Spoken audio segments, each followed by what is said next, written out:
Las patologías urológicas y las patologías nefrológicas son totalmente diferentes. Las patologías urológicas en general son quirúrgicas o infecciosas. Las patologías nefrológicas se refieren a las nefronas, es decir, todo lo que es nefropatía es funcional. Dentro de las nefropatías estamos el síndrome nefrótico, síndrome nefrítico, insuficiencia renal aguda, insuficiencia renal crónica. Dentro de las patologías urológicas están, por ejemplo, la liquidación muscular, la prostática, las infecciones urinarias, etc. Eso es lo primero que ustedes deben determinar. ¿Por qué? Porque hay ciertas manifestaciones clínicas que pueden coincidir en las patologías urológicas y en las patologías nefrológicas. Eso es lo que ustedes deben saber identificar. Esto se refiere a una situación urológica o nefrológica. Por ejemplo, uno de los motivos frecuentes de consulta nefrológica son los edemas. Pero nosotros ya vimos también en clínica medida que el edema puede darse a múltiples causas. El edema nefrológico tiene ciertas características. Solamente dos patologías nefrológicas usan con edema: el síndrome nefrótico y el síndrome nefrítico. Otras patologías no usan con edema. El dolor lumbar puede ser tanto urológico como nefrológico. Por ejemplo, puede ser una litiasis renal, puede ser una pielonefritis, que es un proceso infeccioso, o también puede ser un síndrome nefrítico, que sí es nefrológico. Entonces, después tenemos dolor en hipogastrio. El dolor en hipogastrio es urológico. Se debe generalmente ser a un proceso infeccioso, la vejiga, una cistitis. Después tenemos trastorno de la micción.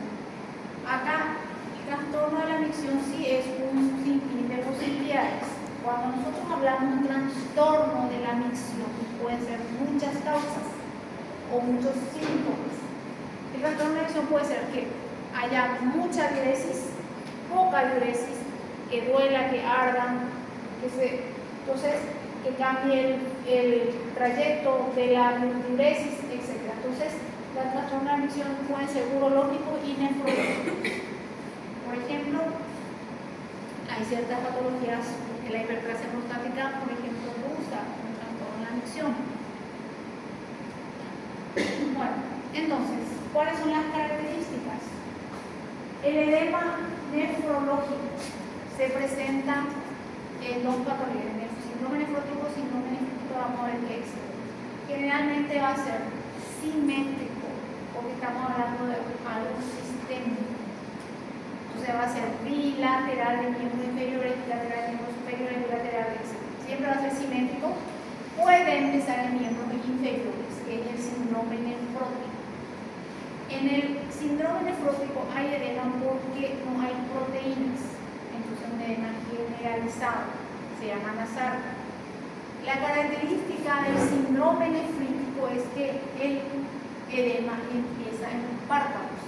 Vemos edema peripalpebral, que es típico del síndrome nefrítico. Esa es la primera diferencia. El dolor lumbar se presenta cuando afecta la cápsula renal y generalmente puede ser por infarto renal, cólico renal, pielonefritis, rotura externa, o puede ser tumores, poliquistosis, etc. Entonces, siempre hay que ver la situación. Dentro de las nefropatías, aquí tenemos el síndrome nefrítico como causa de dolor. Después vamos a ver cuáles van a ser las alteraciones en el volumen urinario. ¿Cuáles van a ser los trastornos de la micción? Semiología, disuria. ¿Qué es disuria? Dificuldade de urinar. Dolor, no es dificultad, dolor a la micción. O sea, cuando el paciente orina le duele. Después tenemos polaquiuria. ¿Qué es polaquiuria? Polaquiuria es orinar poco y frecuente. El paciente tiene deseo miccional urgente, pero se va a orinar poquitito y frecuente. Después tenemos tenesmo, que es orinar, pero no puede orinar. Hay como una contracción involuntaria, generalmente por dolor. Entonces el paciente no orina. Después, retención urinaria. La retención urinaria quiere decir que el paciente puede tener reflejo miccional. Reflejo miccional es el deseo de orinar, pero no puede orinar, está reteniendo la orina. Puede ser por muchas causas. Puede ser posterior a sonda vesical, por ejemplo, pasaron varios días los internos, no se pierde su reflejo miccional. O puede ser por fármacos, puede ser por anestésicos. Es decir, que el paciente está reteniendo orina y generalmente en ciertas situaciones puede causar un dolor en bajo vientre, o el globo vesical se llama eso. Después tenemos poliuria, quiere decir orinar mucho, muchas veces. Oliguria, orinar menos en volumen. Anuria es no orinar, realmente es de 100 a 50 a 100 ml en 24 horas. Enuresis es orinar de noche, si de manera general de los niños tienen enuresis. Nicturia también. Ahí tenemos que ver una de las causas más frecuentes. La nicturia generalmente se acompaña de poliuria. Lo que pasa es que al paciente le molesta más orinar de noche nada más. Durante todo el día sí orina muchas veces, pero es normal para él. Pero a la noche sí le molesta porque empieza a levantarse. Después tenemos hematuria, y acá tenemos dos situaciones. Las hematuria pueden ser macroscópicas, que quiere decir que el paciente ve su orina roja o sanguinolenta, o microscópica, que puede ser un hallazgo de laboratorio nada más, no se tiñe la orina de sangre. La coluria es la coloración, la orina oscura debido a la urobilina. En los pacientes, por ejemplo, dijimos recién anemia por urina. Causas: alteraciones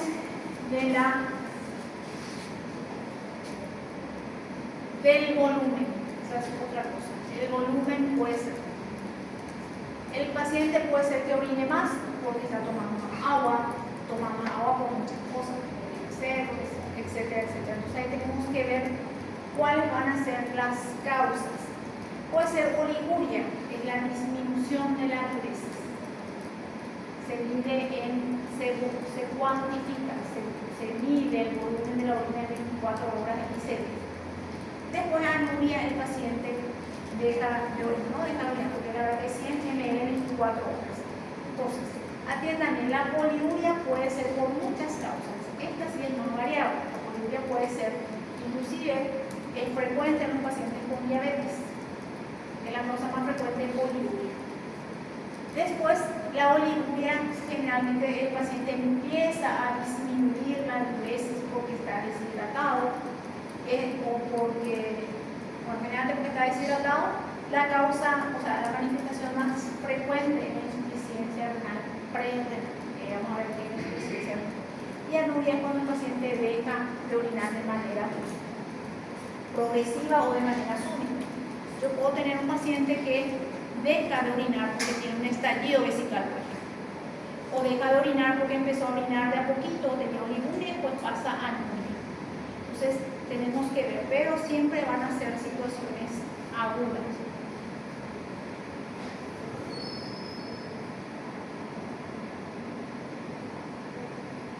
Bueno, esto es lo que se conoce, lo que es semiología nefrourológica. Hay que ver generalmente los antecedentes. La causa más frecuente de consultas por patologías nefrourológicas es la infección urinaria. La infección urinaria es más frecuente siempre en mujeres de edad reproductiva y en mujeres en general. Ahora, en hombres, sobre todo en hombres por debajo de 50 años, toda infección urinaria debe ser estudiada, no es frecuente. Se asocia a alteraciones anatómicas generalmente.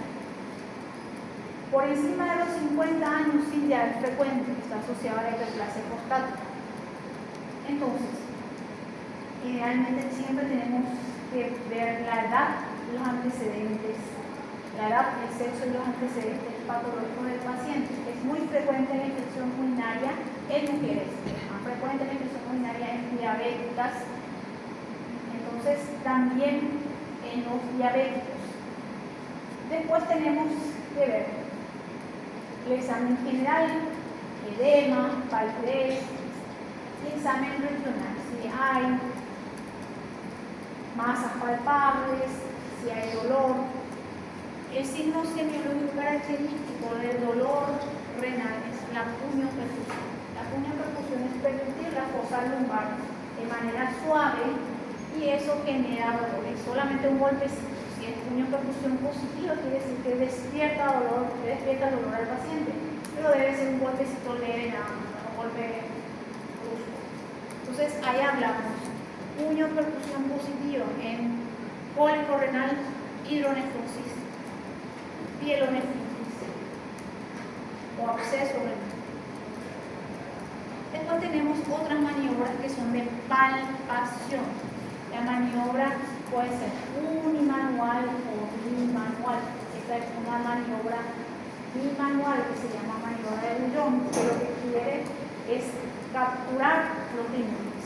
Entonces, tomar la mano en la fosa lumbar y la otra en la región ventral o anterior del abdomen. Después tenemos la maniobra de Israel. La maniobra de Israel es una maniobra unimanual que básicamente también quiere capturar el polo renal inferior. Los riñones tienen movimientos respiratorios, entonces al paciente generalmente se le dice que respire profundo, que deje de pasar, que ataque la respiración, entonces vamos buscando el polo renal. Entonces esa es la maniobra de Israel. Y también la maniobra de Montenegro, que es lo mismo pero en región con el paciente del cúbito ventral. Y ahí tenemos la primera patología, el síndrome nefrótico. El síndrome nefrótico está dentro de las nefropatías perdedoras de proteínas. Todo el problema está en que las nefronas son permeables a las proteínas. En condiciones fisiológicas, las proteínas no deben pasar a la orina, por tamaño y por carga. La membrana basal de los glomérulos son selectivas para las proteínas. No pasan porque son de carga negativa y se repelen. Ahora, en ciertas patologías pueden alterarse, por ejemplo, en la nefropatía diabética, en las glomerulonefritis infecciosas. Entonces, esa selectividad de membrana se pierde y dejan pasar todas las proteínas a la orina. Y ahí empieza el problema.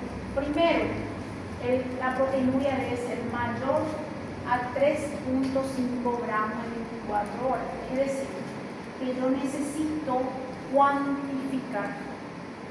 ¿Cómo se hace el estudio del diagnóstico de síndrome nefrótico? Es capturar la orina durante 24 horas. El paciente debe juntar su orina por 24 horas. Eso se va a medir, va a pesar la cantidad de proteínas. Debe estar por encima de 3,5 en 24 horas.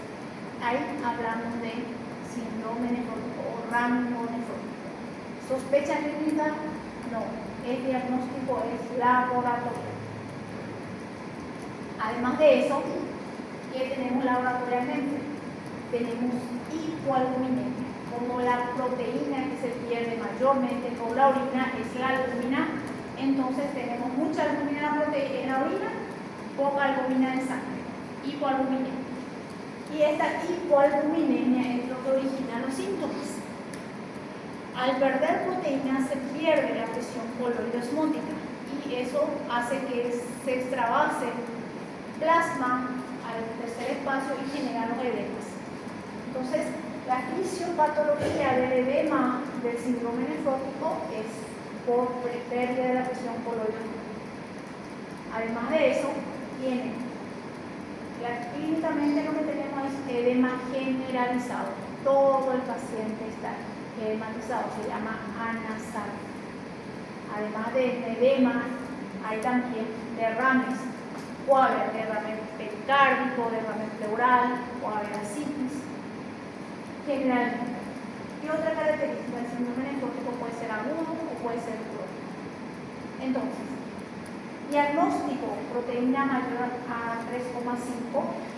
Laboratorialmente también tenemos clínicamente anasarca, derrame pleural pericárdico, así. Depende de la causa. La causa depende de la edad. Acá tenemos las causas más frecuentes. La causa más frecuente en los pacientes adultos es la diabetes. Se llama nefropatía diabética. Después vienen los pacientes que tienen lupus eritematoso sistémico. Es frecuente encontrar síndrome nefrótico en las pacientes con lupus. Después tenemos otras que son post-infecciones. Infecciones las más frecuentes son en los niños, post-estreptococo. Entonces, las glomerulopatías post-estreptocócicas son las causas más frecuentes en los niños. Estos son en adultos, estos son en niños. Esto es agudo, esto es crónico. Entonces, sepan diferenciar. Podemos tener síndrome nefrótico agudo, podemos tener síndrome nefrótico crónico. ¿Qué tenemos de manifestaciones clínicas? Disnea y distensión abdominal. La disnea es por el derrame pleural. La distensión abdominal es por ascitis. Hiperglicemia, que quiere decir aumenta el colesterol, sobre todo el colesterol en sangre. Hipercoagulabilidad, el paciente tiene mayor riesgo de hacer trombos por dos cosas, por el edema y también porque hay un estado de inflamatorio que provoca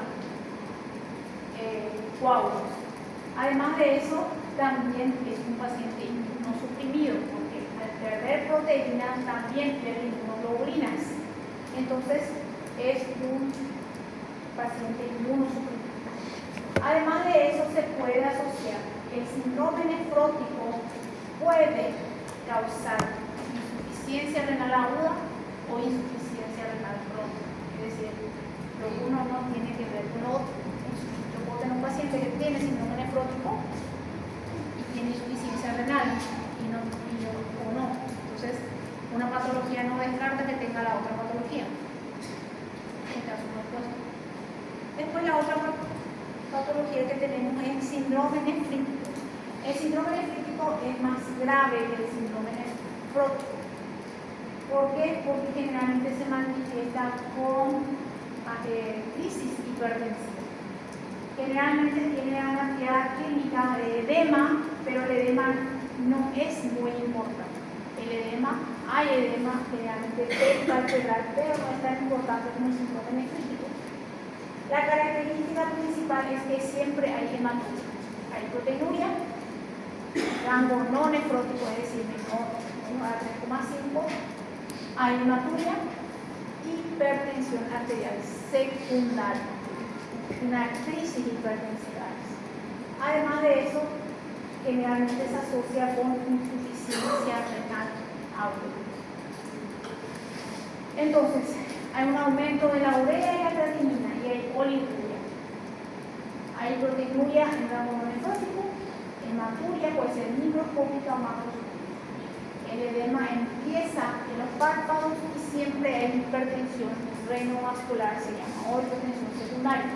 Entonces, vean bien cuáles son las manifestaciones laboratoriales y cuáles son las manifestaciones clínicas del síndrome nefrítico, porque son diferentes, pero pueden confundirse.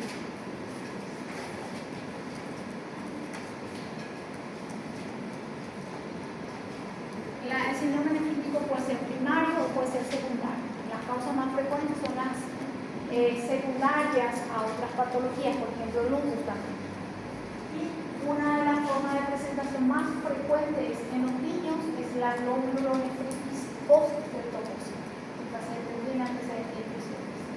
IVAs o cutáneas por estreptococo y después empieza a ser síndrome nefrítico. Y el tratamiento es tratar la infección y corticoides. Complicaciones.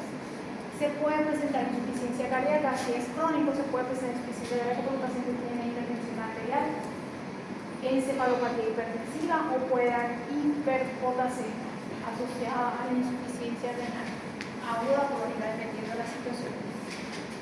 Entonces, el síndrome nefrítico es más cardiovascular. Bueno, el diagnóstico siempre va a ser por anamnesis. El paciente tiene lupus, sospechamos, hacemos el diagnóstico sospechoso y después hacemos el diagnóstico con proteína. Ahora, en caso de que no tengamos antecedentes el paciente no tenga antecedentes, se puede utilizar la biopsia renal. La biopsia renal generalmente se limita a los pacientes que tienen enfermedad autoinmune, sobre todo lupus. Por más que ya sabemos que tienen lupus, pero se tiene que clasificar otra vez. Doutora, o diagnóstico pela anamnese também, não? No. El diagnóstico de síndrome nefrótico y nefrítico es por síndrome nefrótico es proteinuria mayor a 3,5. Síndrome nefrítico es crisis hipertensiva, hematuria y proteinuria no nefrótica. El diagnóstico etiológico. ¿Por qué mi paciente tiene síndrome nefrítico o síndrome nefrótico es etiológico? Entonces, ahí tiene que saber muy bien. Una cosa es diagnosticar síndrome nefrítico o síndrome nefrótico. Otra cosa es diagnosticar por qué el paciente tiene síndrome nefrítico. Entonces, el diagnóstico etiológico. Ahí se usa la biopsia renal. En caso de que no tengamos un dato muy claro. Aunque tengamos, la excepción aunque tengamos un dato claro, por ejemplo, un paciente que tiene lupus, igual se le hace biopsia, porque dentro del lupus hay 7 patologías otra vez. O sea, dentro de la nefropatía lúpica hay 7 tipos otra vez, sí o sí tengo que saber. Entonces, es eso. Gracias. Bueno, el paciente tiene infección urinaria baja, va a cursar. La infección urinaria baja se refiere a la cistitis, la uretritis y la prostatitis. Y cursa con disuria, que da dolor funcional, con la quiuria, que es dolor, que es poco frecuente, que es como una contracción involuntaria, dolor suprapúbico, urgencia misional y hematuria. Muy frecuente en las mujeres, la prostatitis en los hombres por encima de 50 años. Y ahora la infección urinaria alta. La infección urinaria alta está representada por la pielonefritis aguda. Y la pielonefritis aguda es una enfermedad grave. Siempre deben tratar la pielonefritis como algo grave. La pielonefritis quiere decir proceso inflamatorio de parénquima renal. ¿Por qué es grave? Primero porque el parénquima renal está muy vascularizado y rápidamente se hace sistémico. El paciente rápidamente tiene, de hecho, que van a tener las manifestaciones clínicas. Tiene fiebre y escalofrío. Entonces, cuando hay fiebre y escalofrío, estamos hablando de una respuesta inflamatoria sistémica. Es una de las causas más frecuentes de sepsis en mujeres. Por eso es grave. Entonces, ¿qué tenemos? Fiebre alta, es una de las pocas causas de fiebre con escalofrío. Fiebre con escalofrío en mujeres es pielonefritis alta de nuestra población. Después tenemos dolor lumbar o dolor en fosa lumbar o flanco, generalmente puño percusión positiva. Tenemos dos posibilidades. La pielonefritis puede ser por vía hematógena. ¿Qué quiere decir? Que el paciente no tenía síntomas urinarios, o puede ser por un ascenso de una infección urinaria baja. Vamos a suponer que el paciente tenía una cistitis, no se trató bien y la bacteria ascendió hasta los riñones, que es lo más frecuente, y dentro de la gravedad es el menos grave. Entonces el paciente generalmente tiene antecedentes de infección urinaria de repetición, tiene disuria, tratamiento incompleto, resistencia, etc. Estas son las que tienen mejor pronóstico. Ahora, los otros pacientes diabéticos, Cushing, generalmente van a tener pielonefritis por vía hematógena, que quiere decir que la bacteria directamente vino de la sangre, de algún otro foco. Esas tienen peor pronóstico. Entonces, las pielonefritis pueden ser ascendentes o hematógenas. En los ancianos pueden no tener manifestaciones y alterarse ya directamente como algo sistémico. Náuseas, vómitos, alteraciones del estado sensorio. Estas son muy frecuentes, sobre todo en los ancianos, y es una causa frecuente de sepsis.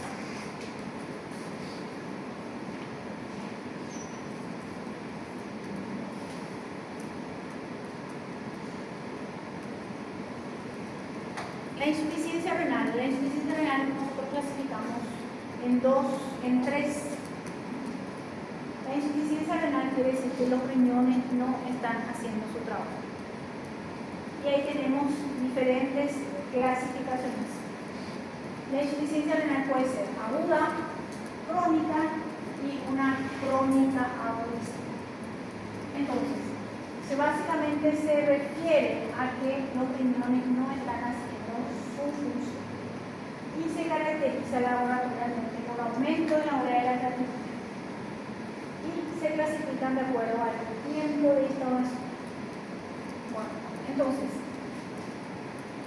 la insuficiencia renal aguda es la que se presenta de manera por una patología aguda. La crónica debemos tener alteración de la función renal por 3 meses.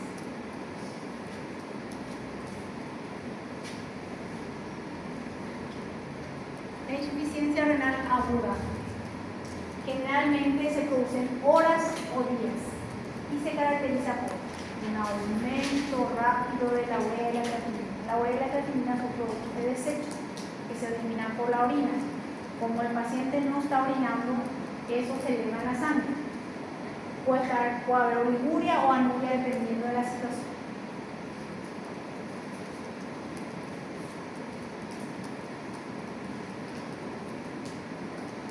Tenemos una clasificación y esta clasificación es importante.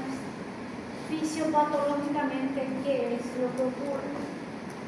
Tenemos la clasificación es anatómica, se clasifica en prerrenal, que quiere decir que el problema está antes de los riñones. Después se clasifica en posrenal, después de los riñones, y después la clasificación renal o parenquimatosa, que el problema es propio de los riñones. Entonces, ustedes lo que deben saber más bien es la fisiopatología de por qué se produce, de las causas. La prerrenal quiere decir que el problema es de hipoperfusión. No llega sangre a los riñones, no llega sangre de manera adecuada a los riñones, por diferentes causas. Por ejemplo, el paciente está deshidratado, el paciente sangró, el paciente tiene vasodilatación. Cualquier situación que provoque que los riñones no reciban ya sea por problema de sangre, de bulimia, de vasos sanguíneos. Después tenemos la posrenal, siempre va a ser obstructiva baja. Algo pasa abajo que hace que no se esté eliminando bien la orina. Después tenemos la renal. La renal siempre va a ser por nefrotoxina, es decir que hay ciertas situaciones que son tóxicas para los riñones. Las causas más frecuentes son los fármacos nefrotóxicos, por ejemplo, antibióticos, etc. O si no, puede ser endógenos. En ciertas situaciones, por ejemplo, la hemólisis, el ácido úrico, o puede ser isquemia o infección. Es decir, el problema está dentro del parénquima. Lo que yo quiero que ustedes manejen bien es la fisiopatología, que en este cuadro está bien. Después vamos a ir viendo las causas. Bueno, hasta acá vamos a dejar nuestra clase y después la semana que viene vamos a continuar.